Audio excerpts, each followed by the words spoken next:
It's Wednesday, February 21st. I'm Scott. I'm Rim. And this is Geeknights. Tonight we discuss Katsucon 13. Let's do this. You know what I did today? Nothing. I played Raptor Call of the Shadows. Man, that game was hot shit. The game is still hot shit. Holy crap. I mean, remember it this way. I generally really don't like shmups. I never have. Well, I think that's just because your skills at them are super low. No. I mean, even like when I was a kid, like when no one had skill at shmups, and me and all my friends were gonna play shmups, and there was a point when I could have played shmups and become good at them.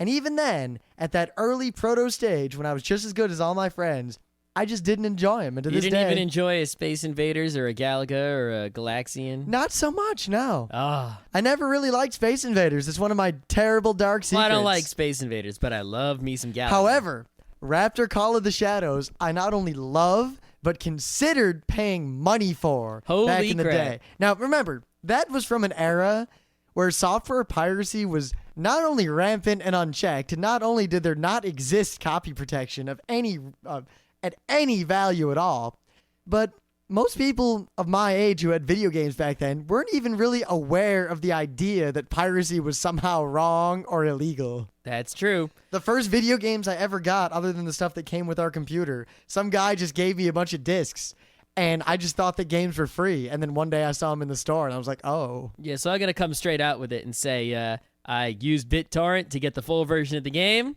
It was an ISO. I burned the CD.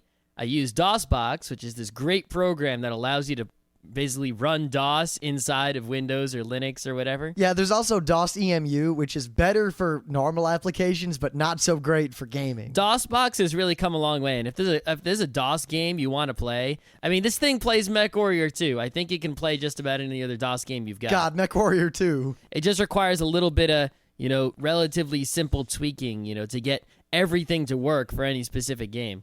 And then what I had to do is I ran the installer from the CD, and it totally just seg-faulted. So you know what I did? You're going to love this. I copied all the files from the CD to a directory on the computer, and in that directory, on the CD was rap.exe. So I just ran the game. Man, that was back in the day, all games were like that. I mean, when I first got Civ 2, I just copied it from someone else's computer onto my computer. And it just worked. I know, isn't it crazy?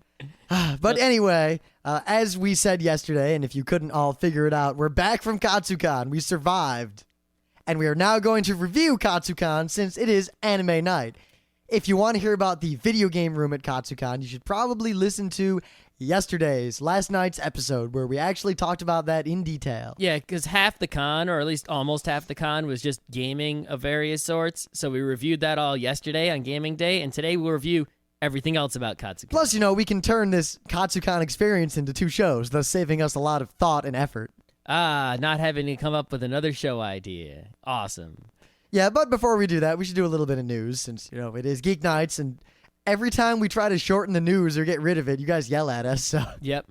So I didn't mention this too much already because it wouldn't have mattered that much, but this weekend is the New York Comic Convention Take 2. You might remember the previous year's New York Comic Convention, which I don't think the word debacle even begins to describe the catastrophic failure of that convention. Well, last year they tried to make a New York Comic Convention, and they did. And I tried to go to it, and I failed because they sold more tickets than they had room for human beings. And they had a giant convention in a very small space. To the point that not even the guests of the con or the VIPs were allowed in by the state police and the fire marshal. Yeah, even if you managed to get a ticket, you were lucky if you could get into the room. And there were people with pre-registrations who couldn't get badges or couldn't get in. It was a madhouse. There were guests of the con standing outside going, "What the fuck is this shit, Charles?" Yep. Now, meanwhile, while you were standing in line trying to deal with that business, I was not there because I generally don't like comic conventions, and I knew better for other reasons. And I guess I'm psychic. I must have guessed that somehow something bad was going to happen. Well, the thing, I would have known that something bad was going to happen if I had known the crucial piece of information that they were advertising the convention on television. And they're doing it this year, too. I don't know why. In New York City, where if you advertise anything on TV, at least 1,000 people are going to knock on your door and ask what's up. Yeah, so I don't know why they're advertising more than they have to, but whatever. This year, they're trying again, and they seem to have learned from their mistakes. The Saturday badges are sold out. You can't get them anymore. So I assume that on Saturday that they won't have to turn anyone away because you'll know that there's no way in unless you've got a badge already. Yeah, that's why I haven't mentioned the con so much, is because it's not going to be easy to get in if you just found out about it right now. Well, unless you want to go on Friday only, but Friday only, now that I look at it, is kind of lame. Well, Sunday only is actually the hotness, but we're busy Sunday. My original plan was to wait and hear what people who went Friday and Saturday said, and if they said good things, that I would go Sunday only. But because of my life and what's going on, I have to go Friday only. You're trying to make it sound like we're doing something awesome. We're playing D&D. Yep. Which is awesome, of course, but... Yeah, so on Friday, from 4 p.m. to 9 p.m., which is the only hours it is open to the general public and badge holders as opposed to just insiders on Friday, I will be there. And Rim might eventually be there. Yeah, well, I paid, so I'm gonna go. I'm working in the Bronx, so hopefully I'll be able to slip over if I finish all my, work business. That thing I do to make money. I'll also probably start waiting in line around 3, maybe 2:30. Depends on what the train schedule is and all that jazz. Just because, most of the reason I'm going is because there's people I know that'll be there from the internets. And while I'm waiting in line, I can talk to them, so it's like having another hour doing what I would have done inside, only outside. Yeah, so we're not doing anything at the con. If you run into us, just say hey. We don't have a table. We don't have anything. We're just there as guests. Oh, not even as guests, as normal con goers. As normal schmucks. We're not press or anything. I might have a few flyers on me. If they have a free shit table, maybe I'll put flyers on it. That's it. Man, it seems like Comic Cons are the only cons we're really not trying to do anything at. Yeah, there is a podcasting alley at the convention. Oh, that's going to be awesome. Because podcasters are also great. Yeah, well, they got all the comic podcasters have little tables there, I assume. I don't know how big this is, but oh well, that's where some people might be. That's where I might be at some point. While I make fun of most podcasters, all the podcasters we actually know or have met at cons have been cool so far. Yep. So we'll probably meet some more cool people. Yeah, it's basically my goal here is to network a lot. Also, there's going to be a few comic creators like Rushkoff. He has a signing from 4 to 5. I'll probably be waiting in line. So you can say, hey, I won your contest a long time ago. Yeah, hey, do you know who I am? What's up? You're awesome and smart. Sign my book. Maybe you want to be on my podcast? It didn't hurt to ask. Get him on the podcast, man. Yeah. I'll give you $1 if you get him on the podcast. I'm going to ask. It doesn't hurt. Yeah, I'd give you the recording bit, but it's still broken. No, I don't need the recording bit. That's all right. I'm also going to try to go around the, after I walk around the, main show floor once to see what the story is, because there's no comics I need to buy at all. Well, you're not looking for Silver Surfer issue 138 alternate cover? No, not at all.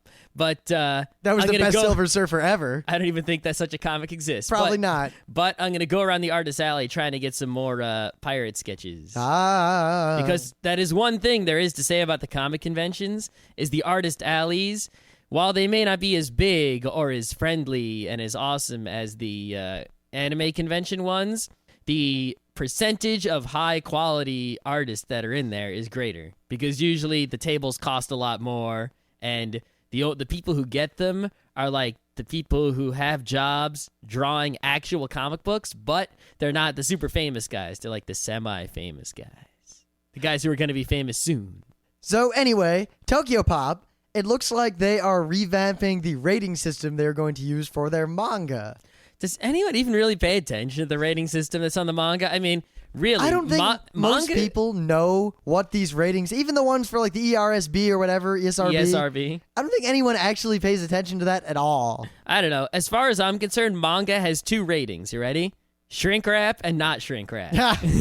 Those are the manga rating system. Though you'll be happy to know that now it is much more fine-grained. They distinguish between moderate gore and extreme gore. Oh, so what's moderate gore? Is that like, I don't know, disemvoweling, or is that extreme gore? Though, interestingly, they specifically call out occultism, as you have to be at least 13 to read about occultism. Uh-huh. And, of course, the most important thing, you'll all be pleased to know that potty humor is all ages. Oh, thank God. I know. I don't know. What would we do without that? I mean, if potty humor was going to be relegated to some higher level, I don't know if I could deal with that. I don't know if there'd be any manga for all ages. I haven't read much in my life that didn't involve some form of potty humor. Even in The Count of Monte Cristo, there's a tiny bit. Yeah, you know what would be hilarious? Like, if somehow this rating system worked out where, like, Doraemon got a 13 plus or Pokemon got a 13 plus. I could see that happening. That'd be hilarious. It's like, yeah, this stuff is meant for 2-year-olds in Japan, but in the U.S., 13 or older, please.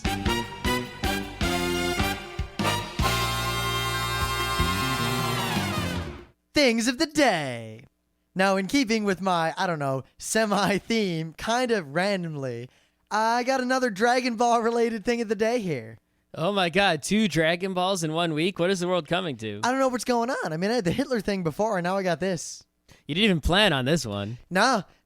However, I am pleased that for the first time in a while, my thing of the day, I found it, and I dug it, and it had 1 dig, and now it has a lot of digs, and it's on the front page. I'd like to think that I contributed a tiny bit to that. Oh, so your thing of the day, you found it before it was on dig, and then it got dug to the front page after you decided on it. As opposed to our current system where we tend to not have anything planned, and then we pick something from dig. Yeah, something that's already got 100 or 200 or 1,000 digs. Luckily, a lot of people don't seem to read dig, so it's okay. I know. What's up with that?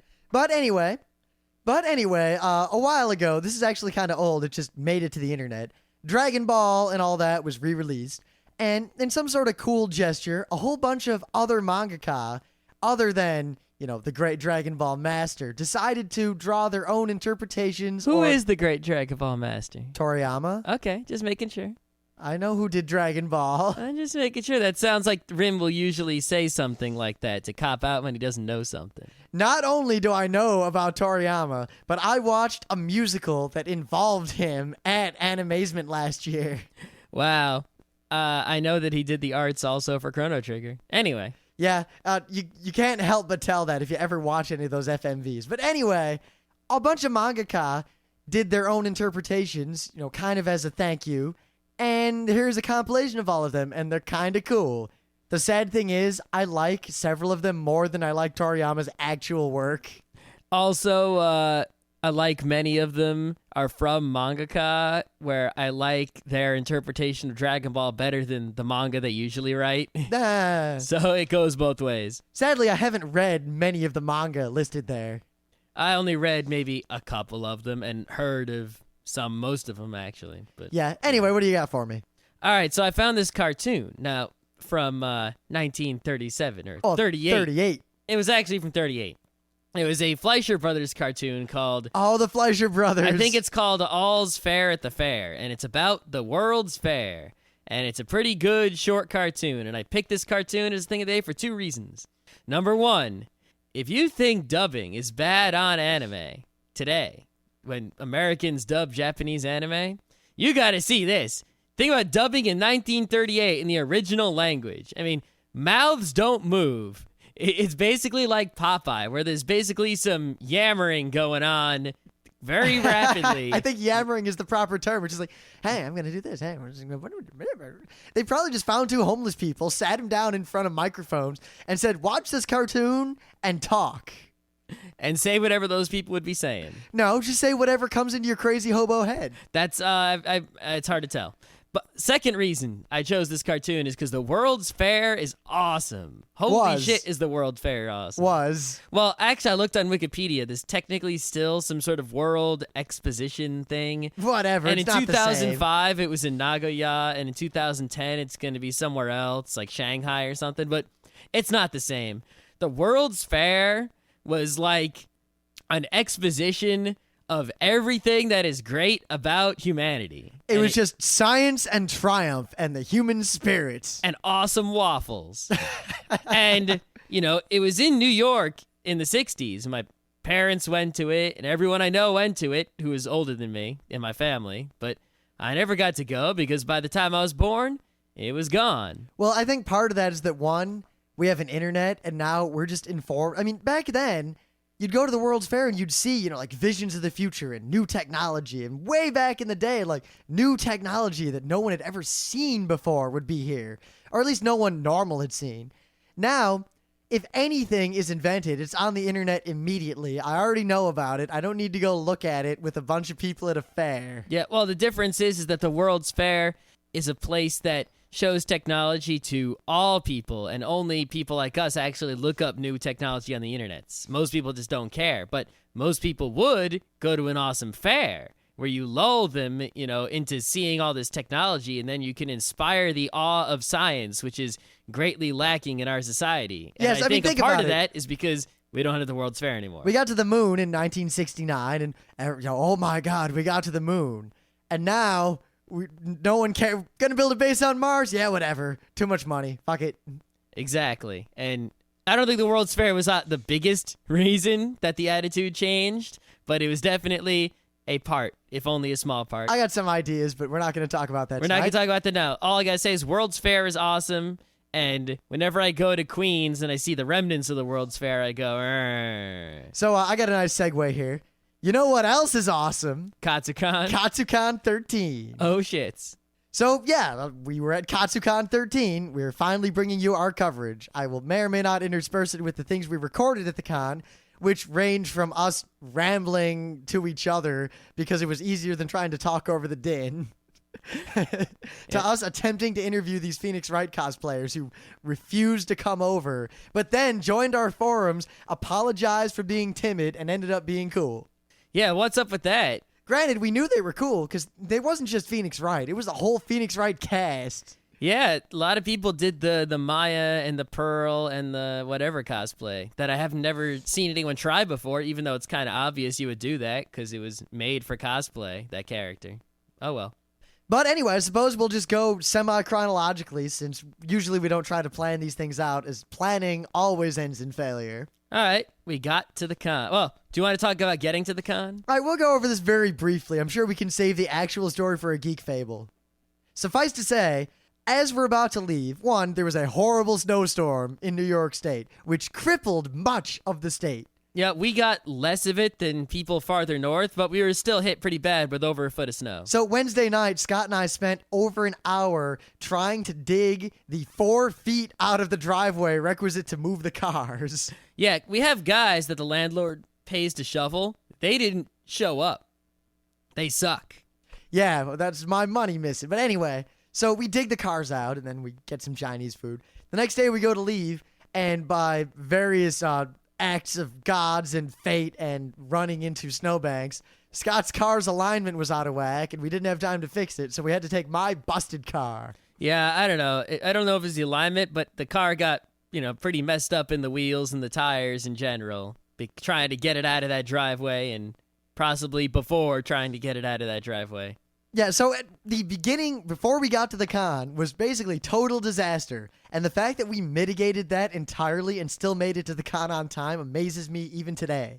Yeah, I mean, I basically went across this bridge with my car shaking like a monster, brought it back over the bridge, paid $1 toll, just switched everything into Rim's car in about 5 minutes, and then got on the road again. Yep, my car that was low on coolant. Great.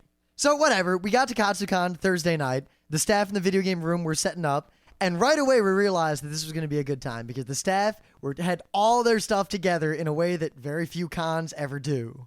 Yeah, it's like we got there and I was waiting by the front door, and Rim went to go find someone to help us carry the tub of shit. Yeah, the tub that weighed between 40 and 60 pounds. It was probably more like 45. Who knows? We carried that whole thing so far, it was a nightmare. Mostly me. Well, you didn't want to, I offered to help you. A lot of times you're just like, no, I got it. So if you got it, that's all right, fine. Yeah, so I want to do the, one person on each side deal. Because that didn't work so well on the ice. All right. So we dragged the thing into the con, we need someone to help us carry it. So I go find, Aaron and the video game room staff. And they basically offered me as many roadies as I needed and anything I needed. They accommodated us far more than we even needed. Yeah, I mean, like the couple times that I went and I said, can I get something? That it would be there, pretty quickly, or as quickly as reasonably possible. And like then eventually, after by the middle of the day Friday, I didn't need anything. And then they were like, "Do you need anything?" I'm like, "No. What could I need?" Yeah, so once again, if you want to hear about the video game room at Katsucon, we talked about it last night on Gaming Night. Suffice to say, it was badass. So we got all our stuff together. We waited for our friends to show up, who all took different routes to the con. I note specifically our friend Scott Johnson, who last year got lost for 2 hours in the city.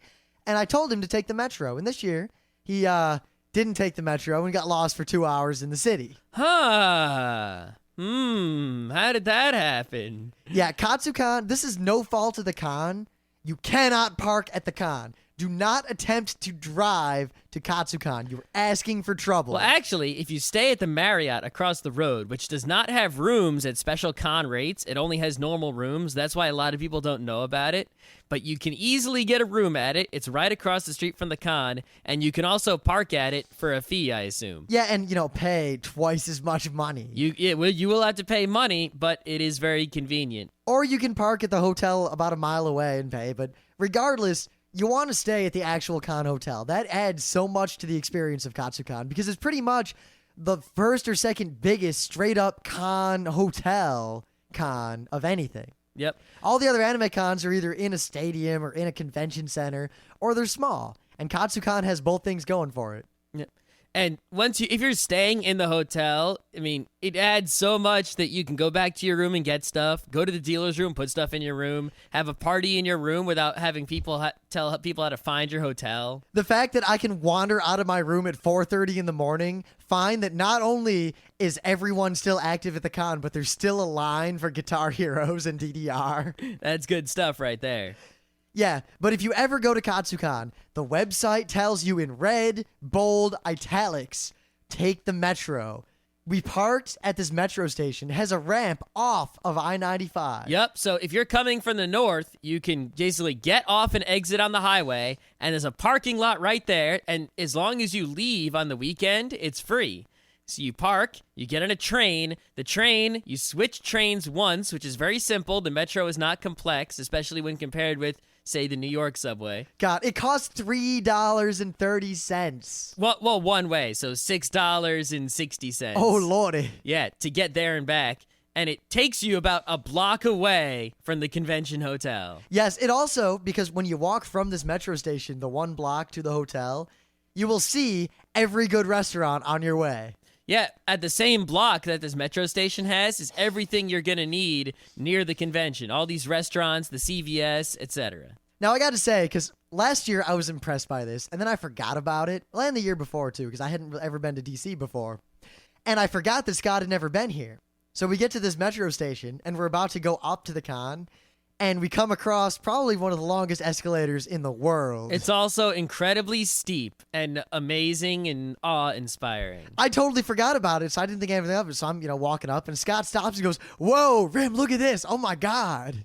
Yeah, it's totally World's Fair quality. And then I stopped and said, "Ah, shit, we got to carry this tub up that thing." Yeah, I mean, we get off the metro, and a guy's like, "Hey, you want to take the elevator?" We're like, "No, we're cool with this escalator," because the escalator that's right next to the train platform is a little escalator. We're like, "Oh, we can get up there just fine." I'm pretty sure the guy muttered "your funeral" as he got on the escalator and left us to our misery. Yeah, and then we see the next escalator. Because, I totally forgot about that. Yeah, I thought there was only going to be one, and then there was a hidden one.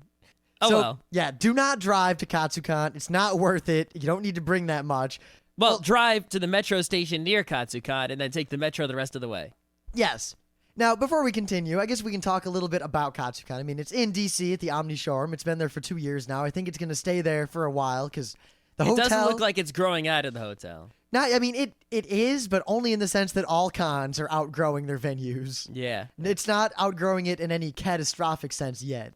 Yeah, I mean, there weren't really lines for anything besides walking main events. Walking between and any two the rooms. elevators. Yeah, we'll get to the elevators. Yeah. But wait, my first Katsucon, it used to be in Crystal City, which was all right. But the Omni Showroom is really a great area. There's tons of restaurants around with various reasonable prices. There's a really, really good sushi place right there that is just expensive enough to keep the con riffraff out, so there's almost no wait. Yeah, I mean, pretty much this location for a con of this size is absolutely perfect, except for the small fact that you can't drive right up to it, which is mitigated by the fact that there's a metro station. And actually, I kind of like that because it filters out dumb people. Scott Johnson! Oh, all right. So what was going down at Katsucon? Well, I talked about this last year, and we mentioned it yesterday, but Katsucon has a fairly significantly different demographic from most other anime cons in the north/east. Yeah, there was definitely, I noticed, Rim was like, oh yeah, it's all older people. And it wasn't really so much all older people. There were plenty of high school kids, but I noticed that there was a significant lack of middle school kids. Like at other cons, there'll always be middle school punk kids around. Like, remember Anime Next? Whole ton of middle school and high school freshmen all running around everywhere. Plus, remember, you never ventured into the bar area where all the people our age tend to hang out during the day. Yeah, it's true also. But, yeah, there were basically no middle school kids. You know, the average age was significantly higher than at other conventions I've been to. Yeah, I mean, literally, this is one of the few cons where someone my age, if I was looking for someone cool to ask out or hang out with, or if I was all flirty, wouldn't have to worry as much about trying to find someone actually of a reasonable age. Yeah, you'd still have to worry, like, is that one in high school, and, you know, at an individual level? But in general, your time is going to be easier. Yes. Now, as a result of this, there's one thing that goes on a lot at Katsucon, and that is drinking. Katsucon is probably the drunkenest con, other than Penguicon, that I've ever been to and will ever go to. I mean, 2 people on our match game panel were drunk. Yes, which added to the hilarity. Scott Johnson's troop of friends were drunk. Oh, God, if you walk around the con at any hour, there are a significant number of drunk people. I would say that a good 20% of the people at that con are drunk by 2 o'clock on any given day. I don't know about that, but there's a lot of drunkenness going on. Especially if you include the staff. Not going to name names, but non-critical staff who are engaged in non-critical activities were not above drinking. How many times did staff come up to us and be like, staff booze run, what do you want? Yeah. Like 2 or 3 times? That was so fantastic. I'm setting up, and I didn't bring any liquor with me because I have to do stuff at the con, so I didn't plan to be drunk the whole time. And 2, I didn't want to carry it. I actually took liquor out of that tub when I realized how heavy the tub was, so I didn't have anything with me. The staff comes up, we're buying liquor, and I said, pick me up a bottle of Southern Comfort, and they said, okay. And they did. Yeah. And I put it in a flask. Yes, I put it in a flask. Now, the thing is, I didn't drink it from the flask through the whole con to get drunk. I drank it Saturday in sips throughout the day because it was basically cough syrup. My throat was already gone by Saturday. Yeah. Actually, one thing I got to mention about this con, we bought those earbuds, right? The earplugs from Etymotic, the $12 dealies. I forget what number they are. Don't ask. But if you go to etymotic.com, you can find them pretty easily. Yeah, you know, in-ear musicians quality headphones. Yeah, they basically, earplugs. You wear them and it reduces all sounds you hear by X decibels, no matter what the frequency. And I usually only bought them for concerts, or maybe if I'm going somewhere incredibly loud, like there's going to be a jackhammer in the street or something like that, you know. But I wore them a lot at the convention, mostly in the video game room, where the combination of all the music and the video game systems and everything else was making a tremendous amount of noise. And it actually had 2 side effects. One was that I saved my voice, because I tend to talk louder than the things I'm hearing so that I can hear myself.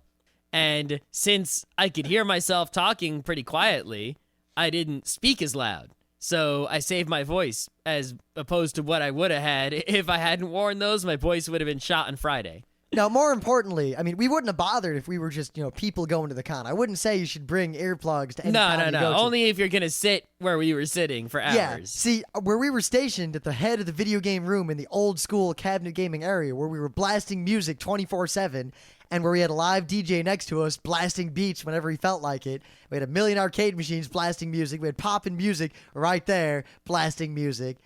We would have lost some hearing if we tried to stay in that room as much as we did. Yeah, we would have a small amount of permanent hearing damage. Now, the other side effect was that because I talked so quietly in this loud room, a lot of people couldn't hear me, which is very strange for me. People don't often say, "What did you say to me?" Usually the entire front row crew is telling Scott to be quiet and stop yelling. Yeah.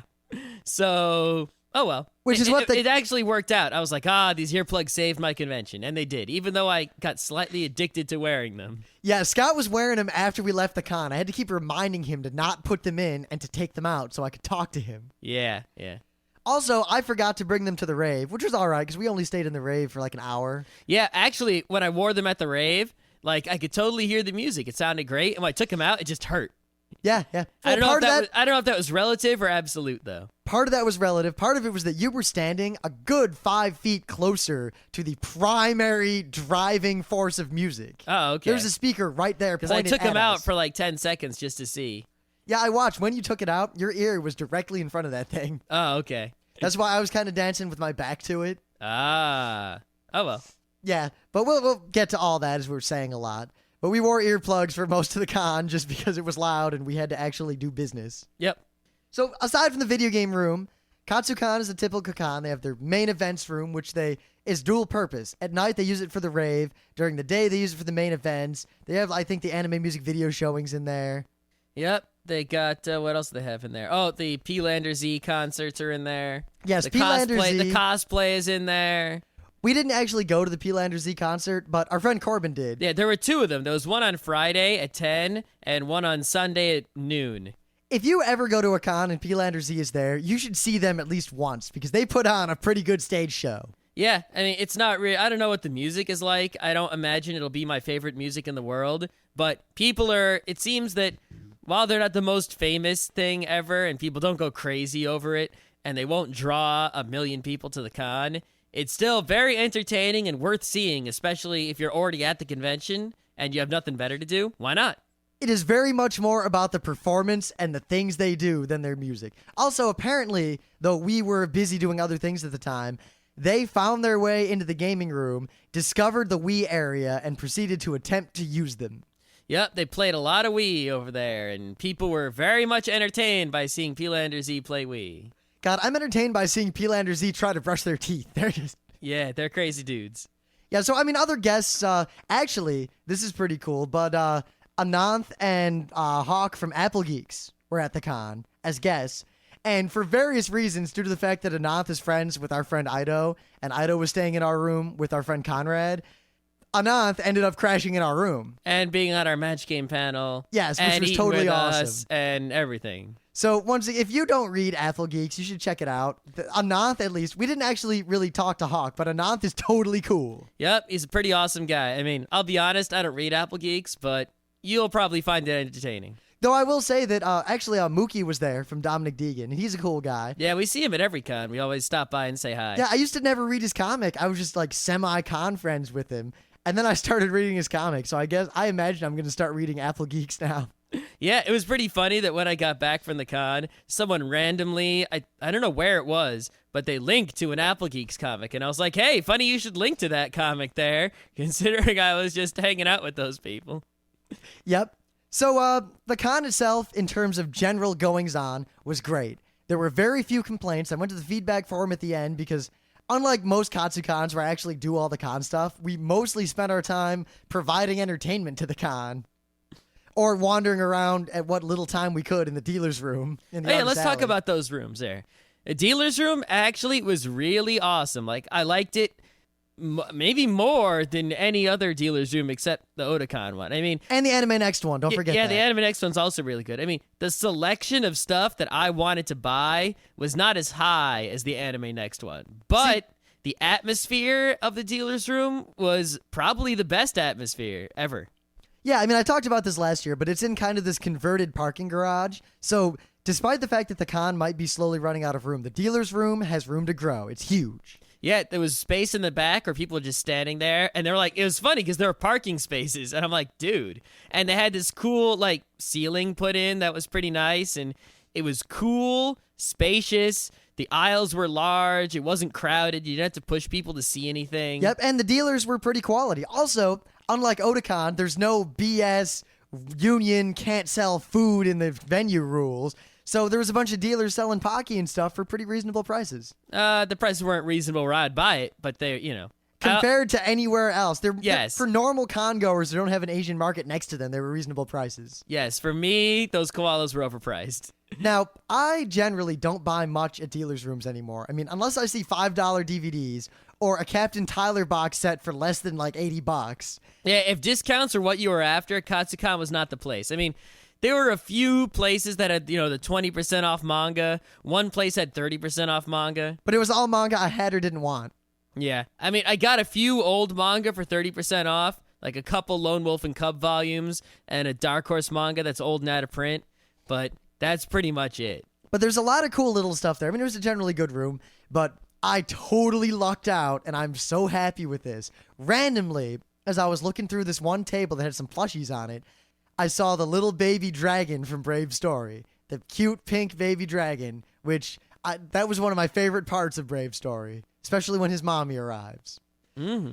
And I thought, God damn it, here it is. I looked through, it was the only one. There were definitely no more.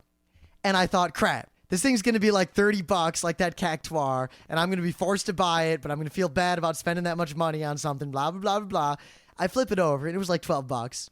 So Awesome. I bought it without thoughts. Uh-huh. And I looked through the con. I went to the dealer's room 3 more times and asked around. There were no more. It was the only one. The guy didn't even know what it was who sold it to me. That's probably why I only charged $12. Yeah, so I'm totally pumped about it. It's sitting next to me now, looking at me. Yeah. The only other things I bought in the dealer's room besides that manga were I found a little tiny plastic tachikoma, and it's like a set. You know, it's one of those ones you buy. You buy a little cardboard box, and you don't know what toy is going to be inside. But this set, the only options were like blue tachikoma, red tachikoma, green tachikoma, right? So I bought it, and I got orange tachikoma, which is just fine. I didn't really care what color it was. So, Scott, where I'm back, I left the dealer's room. So I went, after I bought this and I was done, I went back to the video game room where Rim was sitting. And I'm sitting there with this grin on my face. And I'm like, hey, Rim, check out what I bought. And I pull out my little orange tachikoma. And you call that... Which is about like an inch, not even an inch tall, and made of plastic. Now, there's a famous movie that pretty much shows exactly what happened. You call that a tachikoma? This is a tachikoma, because right then I had found in the dealer's room for also very little money. It was like $16. A really big, high-quality tachikoma plushie. It's like a foot tall. Yeah, Rim went mad with the plushies. He got 2 big-ass, normal-sized plushies of quality. Yeah, see, the thing is, I don't buy cheap plushies. I'll buy the highest of quality plushies, and these happen to be really cheap and yet really high quality. Yeah, I'm pretty much plushied out at this point. I mean, I've got them all stuffed into a little box. The thing, I don't need any more. I'm almost set. I've got the dragon. I've got the tachikoma. I've got the one-up mushroom. I've got the cactuar. Yeah, I am all set. I've got the initial D car. Yep. What else do I need? We've got the Cthulhu. Not much. All right, so the dealer's room at Katsucon, I give it an A. It's a good dealer's room. All right, so on to the Artist Alley, because we covered that there was supposedly ahead of time some controversy. You see, Tex, who was actually a good friend of ours, who runs the Artist Alley, they kind of changed the rules up this year, kind of like what Otakon did with their, strictifying it and worrying more about copyright, and also with a twist of trying to promote original art more and actual two-dimensional art more and less fan art and that sort of thing. Now, the internet made a big deal about this. To quote someone funny at the con, the internet lost its shit about this. And there was this crazy uproar, and a bunch of people actually contacted us because, they talked to us about the Otakon thing. And they wanted, are you going to cover this? We're all set for interviews. We're all set to go. There's going to be a big protest at the con. The Artist Alley's going to fail. Oh, my God. So the thing is, I didn't really worry about it because Tex is competent at what he does. Yeah, he wasn't worried about it either, apparently. At the end of it's like he said, at least I'm pretty sure is what he said, is that at the end of the day, people just want to come in and have fun selling shit. And the thing is, the quality of the Artist Alley was not diminished in any way that I could tell from the previous year by the new rules. Yeah, I mean, I went in there. I saw the same stuff I tend to see in Artist Alleys. I saw, about the typical ratio of high quality to low quality. There are people selling crafts. There are people selling fan art and various things like that. Yep, I mean, while the rules were stricter, the thing is, far more people want tables at Katsucon than there are tables. At which point, you need some sort of arbitrary mechanism. The mechanism he used looks like, in the end, it did cut out some less quality people, and in the end, as a result, the Artist Alley was probably better than the previous year. Yeah, I mean, while the principles of the mechanism might be so agreeable with us, at the same time, as opposed to a lottery in which you're basically getting a random sampling and you could potentially end up with all crap and having some high quality people left out, or a first come first serve where only the craziest people will get tables and the better people who might have less time to worry about this kind of shit and more time spending on art might not get in. these rules actually semi-filtered out some low quality stuff, I guess. I mean, honestly, Katsucon's Artist Alley, in my opinion, is second really only to Otakon, at least in terms of the cons I go to. Yeah. I mean, the other thing about the Artist Alley is that while it was staffed only some hours of the day, it was technically open 24/7. Now, not every artist would sit at their table 24/7, of course. They don't have time for that, plus they want to do other stuff. But it was always a fun hangout place. 9 at night, you could go and maybe there'd be an artist to talk to. Yeah, or 2 in the morning, you could go and hang out there. Yeah, and plus, if one of your favorite artists is in there, or maybe a webcomic artist hanging out there at 9, what better time to go and hang out and talk to them instead of during the day when there's a line of people going, hi, how you doing, how you doing? Now, of course, we went to the art show, which was meh. There wasn't anything notable, really. We went into the porn area for a joke, and there was like one thing hanging there. Yeah, it was just like tasteful, normal paintings from a nude model. Yeah, I was really surprised that it was tasteful back there. Yeah, I mean, there was some less tasteful stuff that was in the non-porn area. Yeah. However, we're going through, and we're pretty picky, and we didn't really see anything that stood out other than stuff we'd seen before. And then the last thing we looked at was really cool. It was a little Shy Guy Valentine's thing with 2 toads. Yeah, there was a Shy Guy, and he obviously wanted to ask out this toad girl, but the toad girl was all with the toad guy. It's because the Shy Guy was too shy, so he missed out. It was really cute. It's the kind of thing we like. And so sure enough, we look at the name of the person who did it, and at almost every con we go to, we'll see this guy's art and think, wow, this is awesome. Who is it? And it's always the same guy. Yeah, I mentioned him after the last Otakon show. His name is Brandon Kramer, and his website is brandokay.com, and his art is awesomes. I don't know what it is. It's a combination of skill and knowing what things to combine to make people like us lose our shit. Yeah, I mean, I think what it is that he does have a great deal of artistic talents from going to art schools and such. His artistic style and aesthetic appeals greatly to the likes of us. As does his subject matter. Yes, and his subject matter is our geek button. It's like a big hammer that just hits our geek buttons like 100 times. Yep. So instead, I mean, you even had him draw something in your pirate book. Yeah, he drew Bonebeard in I think he was the first one to draw in the pirate book. And Bonebeard is still super quality. Bonebeard is so awesome. I think even when you fill the book, even if Bonebeard doesn't end up being the #1 pirate, he's going to hold his own to the end. I think Bonebeard will definitely hold his own to the end. I got to scan in Bonebeard at one of these days. But, yeah, also he was selling a new merchandise there. He had a sticker that said, security provided by Fanto. If you don't know who Fanto is, I'm just going to cry for your soul. Yeah, that's all we're going to say about that. But we bought those stickers. Yes, I was going to put it in my car for the ride home in the window because it's a car window sticker.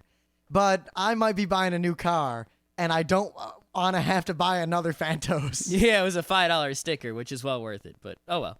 Yeah, but this guy's awesome, and we're going to try to get him on the show at some point and interview him, just because he's cool. Yeah, he's way cool, and we're probably going to get him to do some arts for us, because we need arts. Yeah, so watch out for him at any Artist Alley of any con you go to. Yep. But anyway, the con itself was really well run.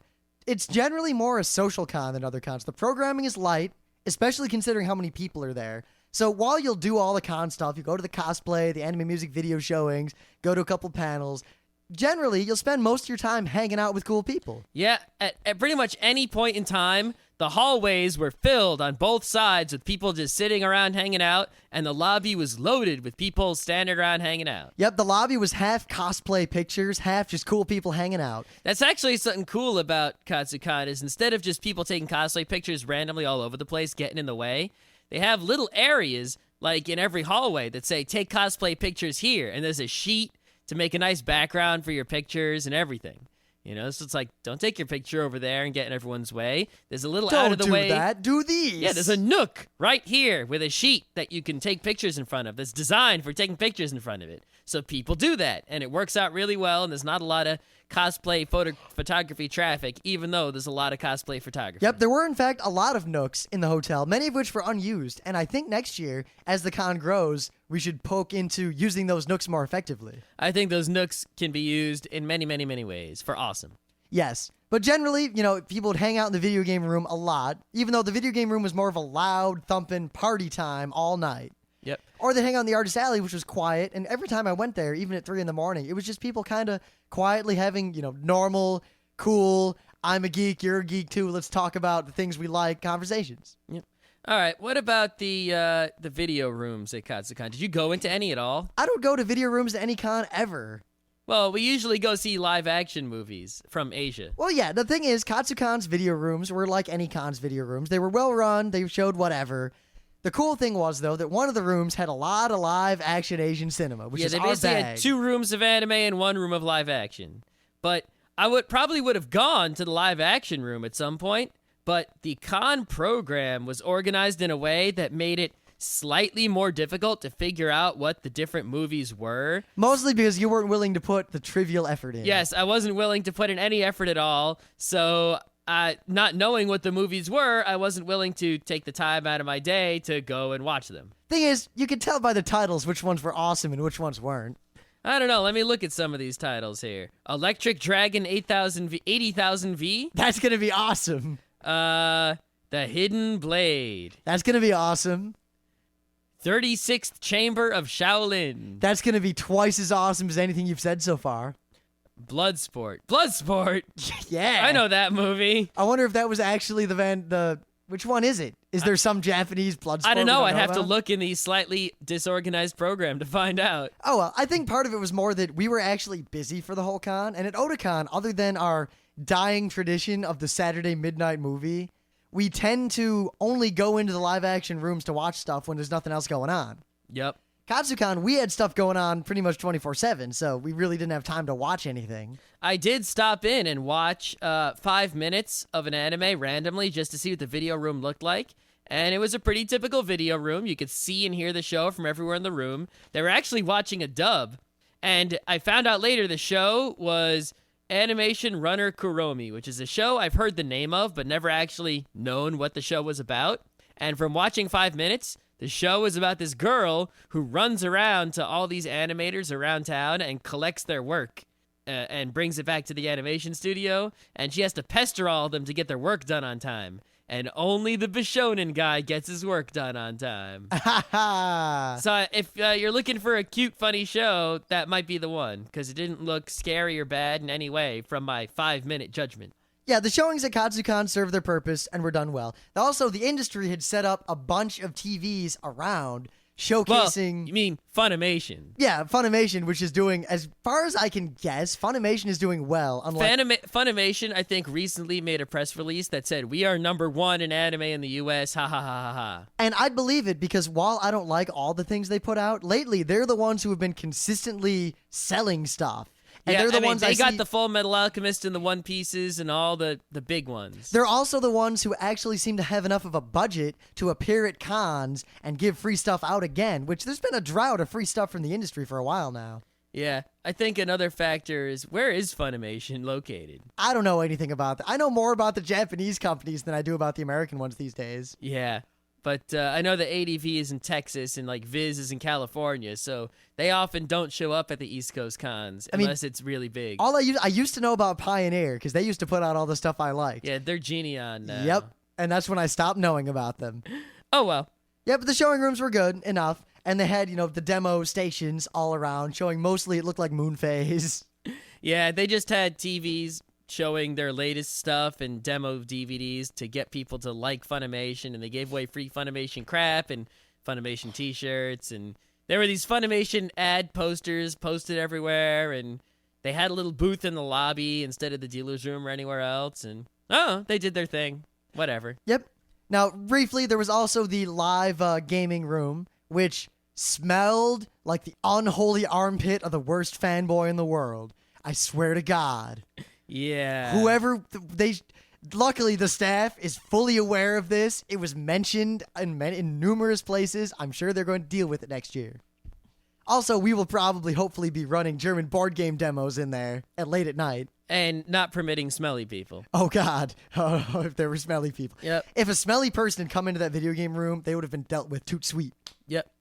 I guess the only other thing going on at Katsucon was all the panels, which we didn't really go to any of them, so we can't say much about them. Well, I can say one thing. I showed up at the feedback panel, because since I didn't do much at the con, that I could report on other than the fun stuff I did, which I'll probably talk about some other night because you guys don't care about the funny stuff that happened in the room, or the time when Bruce paralyzed the entire crew with laughter for like 5 minutes. Oh, God. I laugh about that. We'll have to tell all those stories another time. But in terms of the con itself, I didn't have much to report on, so I went to the feedback session to see what people talked about. And I missed the beginning, but apparently our panel, our game show, was called out specifically by someone in the audience as being the hot shit. Yeah, I mean, our little game show at 10 p.m. on Saturday. Which went... Like, the guy was like, all the panels sucked except for the anime match game. Yeah, something like that. Something along those lines. I might be exaggerating a little bit. The sentiment was repeated in our own forums where someone basically said, wow, you guys run a kick-ass game show. Yeah, and when you actually look at the schedule for Katsucon this year... You know, like, I thought, oh, the programming's not light, it's just a lot of the panels are uninteresting. Well, no, actually, on further examination, there really aren't that many panels, and most of them are uninteresting to most people. Well, when I got to the feedback session, the bit I'd missed where apparently we were talked about, before that, they had a little whiteboard up that showed, like, things that have already been brought up. And apparently, like, That's really smart. That shows how smart Katsucon is, that they would think of something like that. Oh, Katsucon runs their feedback panel so professionally. It's really good. Yeah. And the con chair really knows how to deal with people who ask stupid questions and have stupid complaints. I think I might go to it next year just for entertainment factor. Yeah, it was really entertaining because also people really had very few legitimate complaints. And almost every complaint someone had was either answered immediately, like, well, we couldn't do that because of X, or hey, that's a good idea, or to put it politely, they would say in a very polite way, effectively, your concern is stupid and you're a stupid person who should feel stupid. But your complaint is bad and you should feel bad. But the thing is, they didn't do it in a mean way. They did it in a very genteel way, like, well, I acknowledge your concern and we dealt with that thing the way we would deal with it. It's that sort of answer. Yep. Because some of the people were complaining about the dumbest things that you just couldn't... Give one dumb example. One guy was trying to complain about the elevator situation. Oh, what are we going to do? We're going to install more elevators in the hotel. One kid complained that the AMV re-showing on Saturday was too early and he couldn't wake up early enough for it. To which the con chair basically said, it was standing room only as it was. I don't think we missed any people. Yeah, those two, they showed the AMVs twice, once at 6 p.m. Friday and once at 9 a.m. Saturday. Yeah, apparently 9 a.m. was too early, and the guy was trying to stammer out his complaint that people wouldn't be able to get up and see it, and it would be better served showing it at noon. And no, it was standing room only. Yeah. So. Plus, at noon, the cosplay rehearsal starts. They don't have time to do the anime music videos any earlier. Plus, since it's a hotel take 3 con, hours to show, so... This con was rocking at 7 in the morning. That's another thing that surprised me, is we were there Thursday. So we woke up Friday morning, and the con started real early. Like, as soon as people woke up Friday, con started. There was no programming at the con until noon, and there was no real programming until 3 or 5. So it was like, whoa, there's a crazy con going on, but the only things actually happening are the 24/7 video game room, the artist alley, and the dealer's room, and such and such. Now, aside from our match game, which apparently went really, really, really well, I mean, the people who were at it gave us a standing ovation and loved it. It was a full house. In fact, people came up and left because the room was full and they couldn't really get in. Yeah, it was in a pretty small room relative to some of the other panel rooms. Yeah, but our panelists were great. We actually had Ananth from Apple Geeks and Ido from Fallen and Conrad from C Squared and Corbin, the con chair of Citicon, and Scott Johnson, the old man. Scott Johnson, the old man. Corbin and Scott Johnson. Actually, Scott Johnson's cool. We make fun of Scott Johnson, but he's actually... Scott Johnson is just our favorite friend to make fun of because it's too easy. Yeah, I mean, he's pretty much part of the triad of us when we go to cons. Yep. But anyway, Corbin and Scott Johnson were a little drunk on the panel, which was both hilarious and frustrating. It was hilarious because they were really funny at the panel most of the time. It was also frustrating because us as hosts had to keep them in line, drunk. Yeah, it was pretty difficult. Like, sometimes you just couldn't get them to write a real answer down. Like, on one question... When Corbin drew the anal beads for the second time. Yeah, Corbin just drew some anal beads, and it was like, dude, all right, we know anal beads are awesome, but you don't draw them as an answer. However, the funny thing was, see... I don't want to have a big head here, but I think it speaks to our skill at doing this because we've run this match game a lot of times since RIT Anime Club. We've been running this match game, and when he drew the anal beads the first time, he drew it and he shows it to the crowd, and we pulled off this whole bit where we're like, first of all, half the crowd goes, "What the hell is that?" And the other half of the crowd goes, "Ah." To which we did this whole bit of, who there knows what that represents? You're all sick, and awesome. Yeah. But then, we're talking a little bit more, and one guy in the crowd says, "You drew him wrong." And proceeds to explain why he drew him wrong, which apparently, the thing is, drawing him wrong is the inside joke from our group. This guy either has the same inside joke or is a pervert. I think he's a pervert. Either way is cool, though, because we had a For the tone of voice, I'm betting pervert.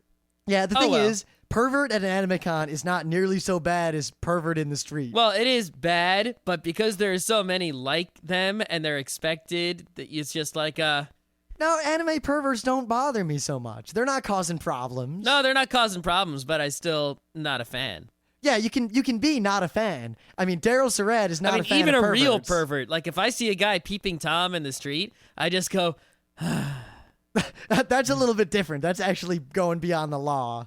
I know that, but you see my point. But anyway, that went really well. The other panels, apparently they had a DS Pictionary game, which went really well. I heard tell from two sources that the How to Draw Yuri panel was a half hour late and so poorly executed it was worthless. Really? You think that someone who was going to teach everyone how to draw Yuri would want to get to it and do a good job? Yeah, two different sources said that it was just this crap panel. And I don't really have anything more to say about it. Yeah. According to Scott Johnson and Corbin, who went to the Anime Club Summit, it was god-awful and horribly run. And because they're actually experts, Corbin runs an anime con, and Scott Johnson runs the Club Summit at Otakon every year. Yeah, I think he's now Otakon staff for the club Scott Johnson, right? Scott, and I ran the biggest anime club in the country for years on end. Yep. So they went to it, and they basically ran this panel, from what they told us, I didn't go to it, from the audience. And hopefully they'll actually run this panel next year, because I believe I talked last year about how lame this Club Summit panel was, too. I don't know, Katsucon the panels could be so much better, and I don't know why they're not good. Many people complained about many of the panels. Yeah, I don't really know what you could do to make the panels better. I mean, they had plenty of guests who could have made good panels. I mean, I'm sure there were diamonds in the rough and good panels, but I didn't hear anything about them, so... And I didn't go to them, so what do we know? Yeah, and the only And panels... even the fact that I didn't go to any of them meant that none of the titles or description of the panels interested me enough that I would leave playing Dig Dug to go to them. Your panels had to be better than Dig Dug, people. See, I would have left Dig Dug to go to a few of them, but past the Dig Dug, before I could get to the panel, is Root Beer Tapper. No, Root Beer Tappers would always stop me. I walked out of the video game room at one point with the intention of doing something. I forget what. I think it was going to the bathroom or something. And then I saw Root Beer Tapper was open, and then an hour later, I forgot. Yeah. Oh, the bathrooms at Katsucon are real nice. Yeah, well, I'll talk about this briefly. The hotel that Katsucon is in, the Omni Showroom in DC, is super fancy. Far more fancy than an anime con needs or deserves. It is great. Oh, that reminds me. There's one other thing they do that's really nice. They have a special Katsucon room service where for what was it, $4? I have something bad to say about that, but go on. You can bring a hamburger to your room. The room service will come without paying the exorbitant room service fee. According to what everyone I have asked has said, that food was god awful. Oh, I could expect that for $4, and someone bringing it to your room, you're not going to get much. But at least they did something instead of just having room service that's normal price, which is $12 for breakfast that should be $6. Yeah, they also very smartly closed down for lunch and dinner the restaurant in the hotel, which is ludicrously overpriced, and I know anime fans can afford that, even though last year we ate at it just because we didn't want to go outside in the cold, and it wasn't worth it. Yeah, if it was like a storm, I would totally pay the money to eat at it. I looked at the menu, and it was just $25 for a steak that should be $17, and I was like, no. Yeah, but they shut it down in order to make more space for people to hang out. That's cool. Yeah, unfortunately, people didn't realize they could hang out there, so they avoided it, so they'll fix that I never next went year. down there. I didn't realize I could. Yeah, there's actually, even outside of the restaurant, there's a bunch of couches and seating down there. And there was pretty much DS action down there every time I walked by. Awesome. Yeah, there wasn't as much DS action at this con as previous cons, but I think that's just because everyone was being so social. There was no time. And there was a DS hangout area in the game room that we didn't really go by, but I saw people... I think that needed to be more clearly labeled as a DS hangout area. I think what I'm going to do next year is I'm going to run a bunch of Bomberman download play tournaments and Tetris download play tournaments. And Diddy Kong. I'm going to run some Diddy Kong. Yeah, we're going to run mad tournaments next year now that we know exactly the situation. Yep. And of course, after the tournaments we ran went so well. Mm-hmm. But yeah, panels kind of meh from what I've heard. And maybe from what I've heard from friends I trust, but not from what I've seen. I can't say more about it. We are going to try to run more panels at this con next year. Oh, one other thing.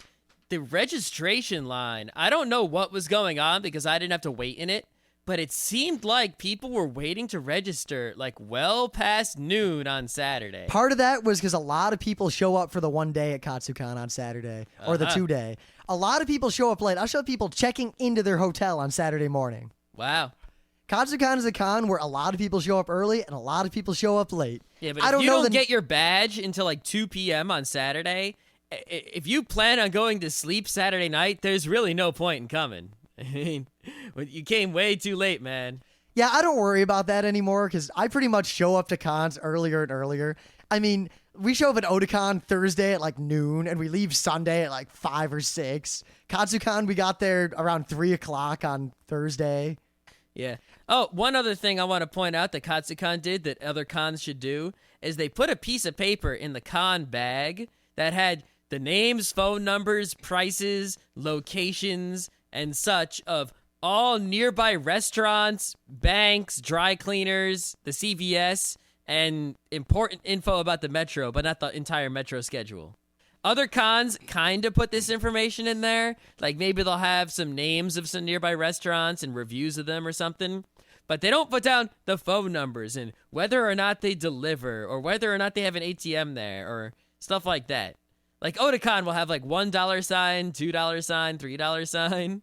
How about this one says $4 to $5 or $16 to $17 or $6 to $17. That's the useful information right there. Yep.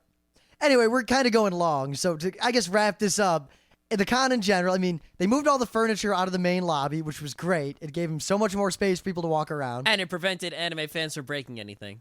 They did this awesome thing where they taped off the hallways, all the main hallways on the sides, with basically sitting areas, so people could just kind of sit and hang out. Yeah, I think also part of that was for line waiting. So if a line ever needed to be made anywhere, they could have the people wait near behind the tape, and people could still walk around, which definitely worked because when I was walking around near the incredibly long registration line or main events line, wherever it happened to be at the time, I didn't even know. I never had a problem walking by as someone who was not waiting in the line. Yep, we went to the rave on Saturday night, and it was 4 or 5 times better than Otakon's rave, easily hands down. Well, I think the reason is because, number one, Otakon has the rave in that hallway and that small room next to the hallway. This rave was in main events. It took up the entirety of main events. It was one big, giant rave. They had excellent sound equipment. They had excellent lighting. They had excellent everything. The in and out of the rave was excellent, with a whole bunch of doors. The DJ, while he might not have been playing the best music in the world, was good, satisfactory, I guess. I mean, I wish there would have been some happy hardcore or something. Yeah, I don't know what they were playing when we weren't in there. I mean, we were only in there for an hour. Yeah, but last year they played there were some OC remixes and more video game music. 2 years ago was awesome, where they had 80s night on Friday. Yeah, who knows what they were playing at the times we weren't in there. Yeah. But when we were in there, it was standard rave music. Not the greatest DJ in the world. See, though, while I'd say standard rave music, Otakon's standard rave music is pretty much just a thumping bass. Well, I think that also has to do with the room. It makes it sound a lot worse than it is. No, because the DJs at Otakon in their live mixing, they generally just tend to play this very, very minimalist techno, and I hate minimalist techno. Yeah. Also, the only other thing is that the rave was full of people, tons of people, but there was plenty of room to dance. You weren't like squished in, and you also weren't too spaced out that it felt like you were dancing alone. Yep, there was very little circling. Yeah, there were like 2 circles, but they were kind of And they kept getting broken up by real people dancing. Yeah, and there were lots of people dancing everywhere as opposed to people standing and looking around. There was also way too much glow stick going on and blinky stuff. But here's the thing. No one was being obnoxious with the glow sticks. No one was. There was only one guy who swung them around. You know, most people kept them in their own personal space, and they didn't have them on long 10-foot strings, swinging them around, hitting people in the head or anything like that. I mean, overall, and every year, Katsucon always proves me right. Katsucon has the best con dances, and every con, if you're not going to do the crazy, awesome ideas that we want, at least emulate what Katsucon does, because they do it well. Yeah, I mean, Otakon doesn't use their main events when the rave is going on, right? So other than the fact that there are a bunch of chairs in there, they could have a rave up there maybe instead of where they have it. I don't know. Yeah, there's the also equipment's things already there. A DJ would just have to set up on stage. Also, there's the fact that Katsucon's dance, for various reasons, always smells horrible. And Katsucon's dance didn't smell at all. Otakon's dance smells horrible. Otakon's dance smells worse than anything. You said Katsucon's dance smells I meant Otakon. Otakon's dance. I think that has to do with the fact that it's in one big, well-ventilated room as opposed to a cramped hallway and then a cramped room. But, I mean, in general, there was, despite the horrible crampness in the hallways of Katsucon... I meant in Otakon's I'm just talking rave. about in general. There was almost no smell at Katsucon. And except for that one game room. That one guy, and the 1 or 2 guys who must have stunk up that game room. Yep. And there was also a surprising lack of morbidly obese people. I mean, there was a couple fat people, you know, here and there.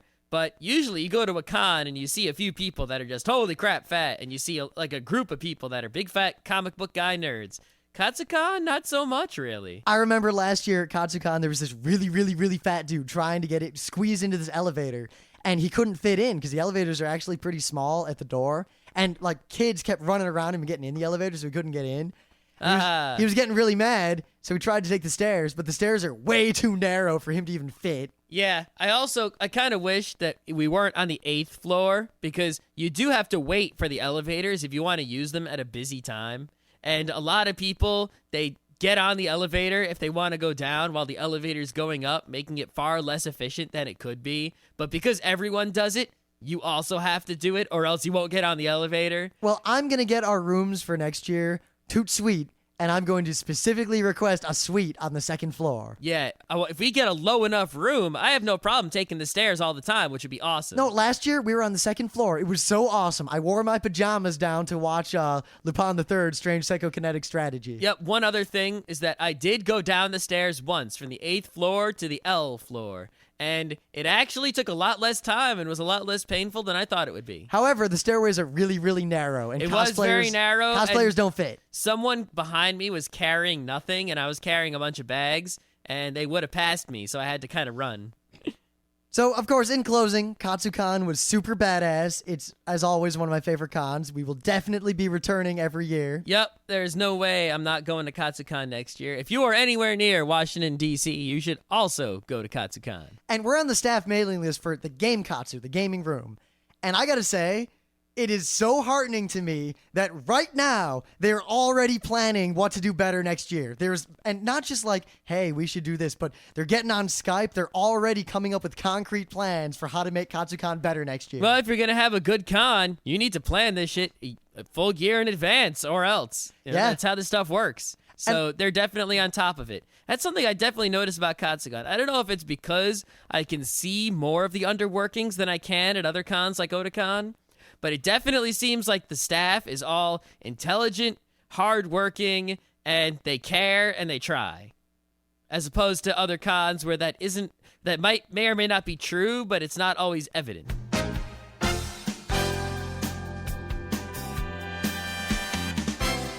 This has been Geeknights with Rim and Scott. Special thanks to DJ Pretzel for the opening music.